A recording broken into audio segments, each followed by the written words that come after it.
परम आदरणीय मुख्य अतिथि महोदय जी, निर्णायक मंडल व स्कूल प्रबंधन समिति के सदस्यगण, विभिन्न पाठशालाओं से पधारे प्रधानाचार्य महोदय जी व गुरुजन, छात्राओं को प्रोत्साहित करने पहुंची यहाँ की प्रबुद्ध जनता व मेरे देश का उज्जवल भविष्य छात्र एवं छात्राओं, मैं स्नेहा शर्मा पीएम श्री राजकीय आदर्श वरिष्ठ उत्कृष्ट माध्यमिक पाठशाला सुन्नी की छात्रा सुन्नी जोन का प्रतिनिधित्व करते हुए आज आप सभी के समक्ष जिस विषय को लेकर उपस्थित हुई हूँ उसका शीर्षक है मेरे सपनों का भारत। मेरे महान देश का नाम भारत है।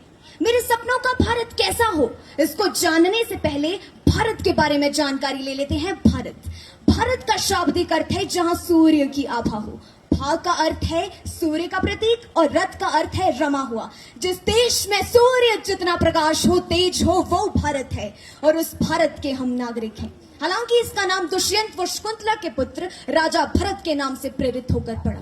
मेरे सपनों का भारत वो भारत है जब आचार्य चाणक्य ने धनानंद जैसे क्रूर शासक को परास्त कर स्वच्छंद शासक की नींव रखी। मेरे सपनों का भारत वो भारत है जब कश्मीर से कन्याकुमारी तक वैदिक पद्धति हुआ करती थी। मेरे सपनों का भारत वो भारत है जब चीन के फायान और जर्मनी के मैक्स मूल जैसे विद्वान भारत में आकर दर्शन शास्त्र और वेदों का अध्ययन किया करते थे।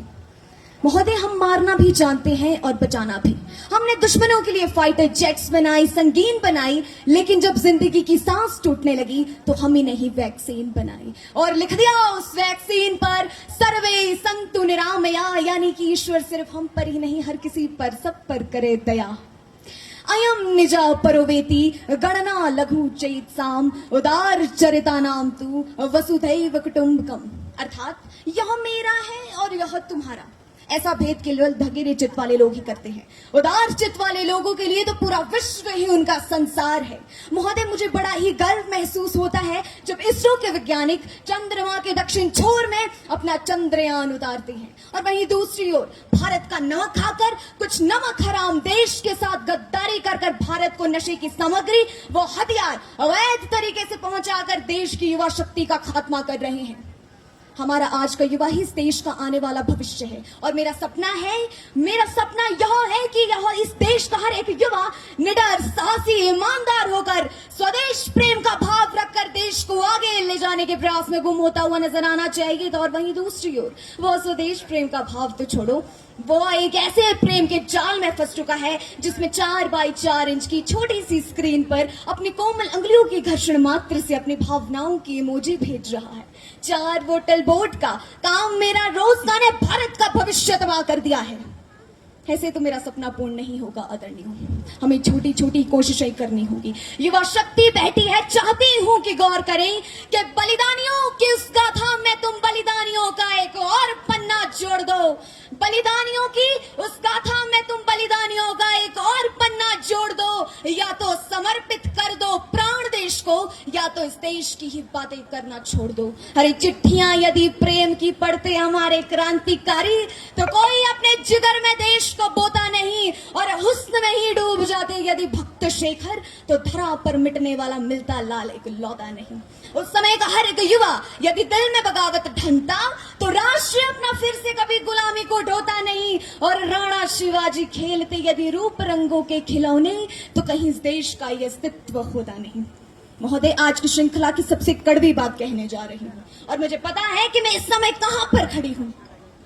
मुझको तो सारी धरती की जीवन गाथा दिखती है, मुझको तो सारी धरती की जीवन गाथा दिखती है और भारतीय संस्कृति की शुद्ध सुजाता दिखती है। तुमको भारत की बेटियों में कमसिन कलियां दिखती होंगी, मुझको तो भारत की बेटी में एक भारत माता दिखती है। एक बेटी होने के नाते मैं सोचती हूँ कि जब कोई बेटी घर से बाहर निकले तो उसे 100 बार ना सोचना पड़े, क्योंकि महिलाओं के साथ हो रहे अन्याय उन्हें पिछड़ा हुआ वर्ग साबित कर देते हैं। बड़ी बड़ी बातें नहीं, छोटी छोटी कोशिशें करनी होंगी, क्योंकि ठोकर हमें पहाड़ से नहीं पत्थरों से लगा करती है। I being an Indian, I being a student, I being a symbol daughter of this motherland feel proud to be an Indian। और मैं सैल्यूट करना चाहूंगी सरहद पर दिन रात हमारी रक्षा के लिए खड़े हर उस जवान को, पुलिस प्रशासन और किसान को और इस देश के हर उस नागरिक को जिनके बिना मेरा सपना पूर्ण होना असंभव है।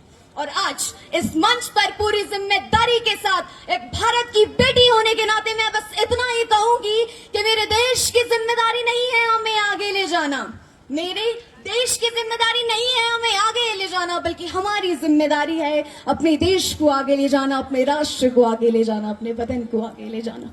अब अंत में मैं चाहती हूँ एक स्वर में इस क्षेत्र, इस प्रदेश, इस स्वदेश को समझा दें कि मेरा हिंदुस्तान महान था, महान है और महान ही रहेगा।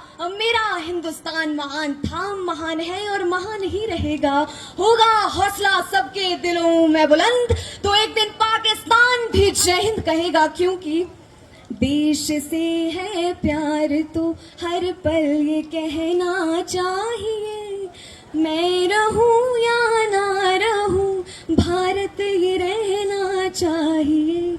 चाहती हूं कि एक साथ आप मेरे साथ मिलकर भारत माता की जय का नारा लगाए।